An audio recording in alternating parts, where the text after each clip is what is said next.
Belgium has the reputation of being the dullest country in the world. Inhabited only by friendly people who eat mussels with French fries and mayonnaise and produce Swiss chocolate. To cut a long story short, which is necessary if you really want to understand why the formerly fourth greatest power in the world is now close to being cut in really very small, shitty pieces, Belgium is definitely, totally, completely boring. Boring? Belgium? Actually, we found some evidence that this is nothing but an unfair prejudice. Belgium is actually one of the strangest countries in the world. To begin with, they have the only monument that is 20 centimeters high and pisses in front of you. They have the only Prime Minister who, when asked to sing the national anthem, mistakenly sings the French one. They have the only landmark building that's made exclusively of, balls.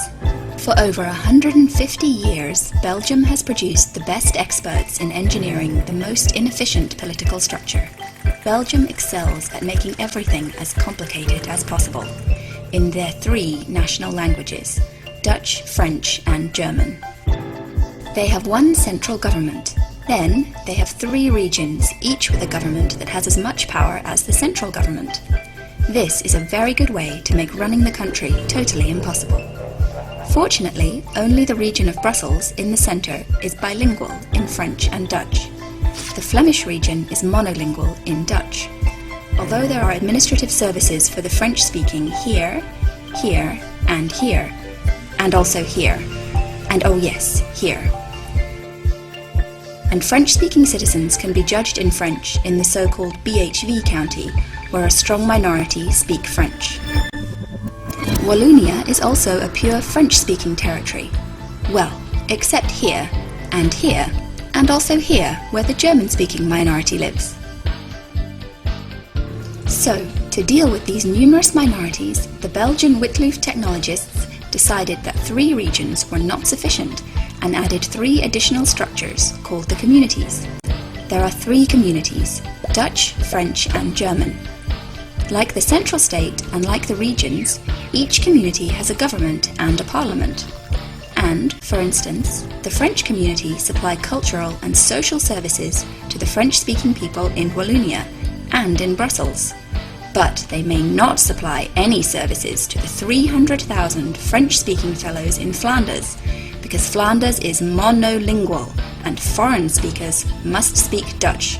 Godverdomme. The German community can only act in Wallonia, the French-speaking region, while the Dutch community acts in the Brussels region or in Flanders. So you see, a French-speaking family in Brussels could depend on the central government for granddaddy's pensions, on the French community government for the music academy, the Dutch community government for the children's school, the Brussels government for the garbage recycling, and so on. So, as a whole, you can have ministers of 4 different governments working for one Brussels family. Now you'll understand why Belgians can't live together and they can't live apart. The Belgian people are definitely a marvel of Witloof technocracy, designed to make all simple things catastrophically complicated. And it works, which means that it doesn't work at all. Well, to be honest, one thing unites the different communities of this strange little naughty country. They all agree that their national dish is called French fries in English. French fries with mayonnaise. Frites met mayonnaise. Frites à la mayonnaise. Frites met mayonnaise.